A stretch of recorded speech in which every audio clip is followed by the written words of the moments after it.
নেহারি এত ভারী যে আমি কিন্তু নাড়তে চাড়তে আমার অনেকটাই কষ্ট হচ্ছিল। যাই হোক, নাড়তে চাড়তে যত কষ্ট হচ্ছিল রান্নাটা কিন্তু সেই হয়েছে। আর আজকে কিন্তু আমি সহজেই নেহারি রেসিপি নিয়ে এসেছি। আর নেহারিটা কিন্তু অনেকেই পছন্দ করে, আমার মনে হয় খুব কমই আছে এটা অপছন্দ করে। আমার কাছে অনেক ভালো লাগে। যাই হোক, রান্নাবান্না শুরু করার আগে চুলাটা ধরিয়ে নিলাম। আর আজকের আবহাওয়াটা আপনারা অবশ্যই পুরো ভিডিওটি দেখবেন। দেখেন, এই রোদ উঠে আর এত তাড়াতাড়ি দ্রুত রোদটা আবার চলে যায়, মানে আবহাওয়াটা এই খারাপ এই ভালো। আমি প্রথমে চুলাটা ধরিয়ে এখন আমি নাস্তা করছিলাম। আর 12টা বেজে গিয়েছে, আমি কিন্তু সকাল থেকে কিছুই খাইনি। আর সকাল থেকে না খেয়ে এই রান্নাটা শুরু করেছিলাম।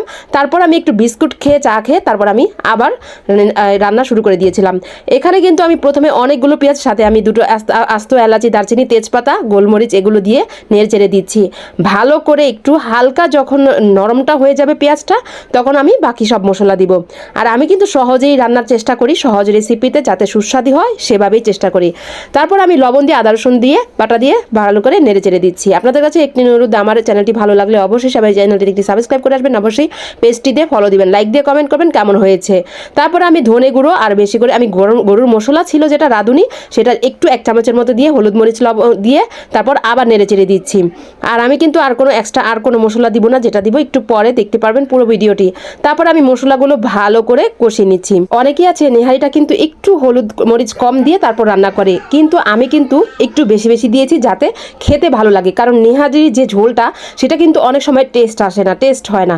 কিন্তু আমি আজকে যেভাবে রান্না করেছি সেভাবে কিন্তু ভীষণ রকমের ভালো লাগে। তারপর আমি নেড়ে চেড়ে দিচ্ছি। আমারটা কিন্তু খুবই সিম্পল রেসিপি, চাইলে আপনারাও এভাবে ট্রাই করতে পারেন। আর এখন যেহেতু কিছুদিন আগে কোরবানি ঈদটা গেল, তো সেই নেহারিগুলোর রেসিপি আমি নিয়ে আসলাম। এগুলো আমরা ফ্রিজে রেখে দিয়েছিলাম, কারণ সব সময় আসলে সময় থাকে না, তাই এখন আমি এটা রান্নার ভিডিওটা নিয়ে আসলাম।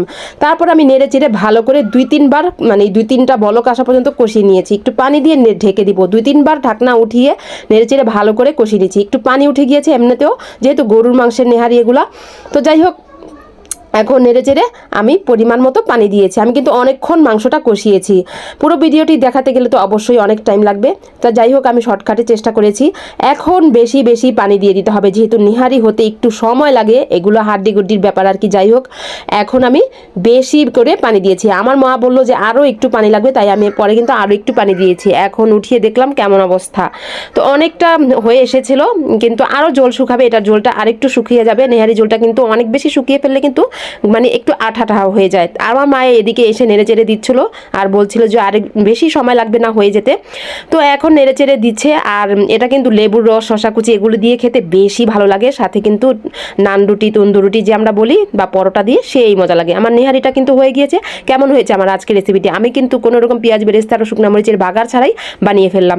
তো সবাই ভালো থাকবেন, সুস্থ থাকবেন, আর স্বপ্নের পথে পাশে থাকবেন। আমার জন্য দোয়া করবেন, আমি যাতে অনেক দূর পর্যন্ত এগিয়ে যেতে পারি। আল্লাহ হাফেজ।